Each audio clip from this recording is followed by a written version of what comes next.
Teori produksi dalam Islam adalah studi tentang proses ekonomi untuk merubah faktor produksi menjadi hasil produksi yang bermanfaat untuk memenuhi kebutuhan manusia dan memanfaatkan sumber daya alam yang tersedia.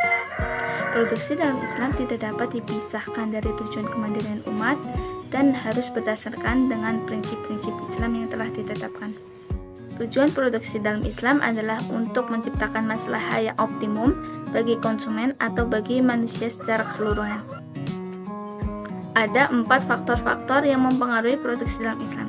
Yang pertama, faktor alam atau faktor tanah. Yang kedua, faktor tenaga kerja.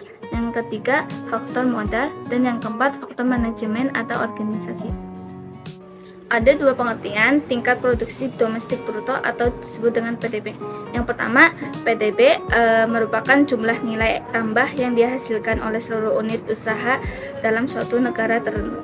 Yang kedua, merupakan jumlah nilai tambah barang dan hasil akhir yang dihasilkan oleh seluruh unit ekonomi dalam periode tertentu, biasanya dalam kurun waktu tahun. Jadi PDB ini tidak hanya menghitung nilai produksi saja, tetapi juga nilai konsumen dan pendapatan yang termasuk nilai output yang dihasilkan oleh bisnis, pendapatan yang diterima oleh pekerja, dan jumlah yang dihabiskan oleh konsumen.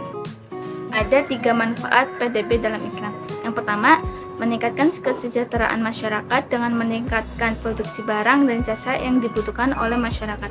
Yang kedua, meningkatkan kemandirian masyarakat dengan meningkatkan produksi barang dan jasa yang dibutuhkan oleh masyarakat sehingga mengurangi ketergantungan pada pihak lain. Dan yang ketiga, meningkatkan kemakmuran masyarakat dengan meningkatkan produksi barang dan jasa yang dibutuhkan oleh masyarakat sehingga dapat meningkatkan pendapatan masyarakat.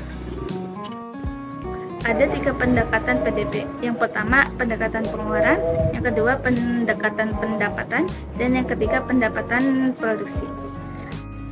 Maksud 3 pendekatan PDB sendiri yaitu yang pertama, pendekatan pengeluaran. Pendekatan pengeluaran yang dihitung untuk menjumlahkan total pengeluaran barang dan jasa ekonomi. Komponen utamanya yaitu konsumsi rumah tangga, investasi, dan ekspor impor.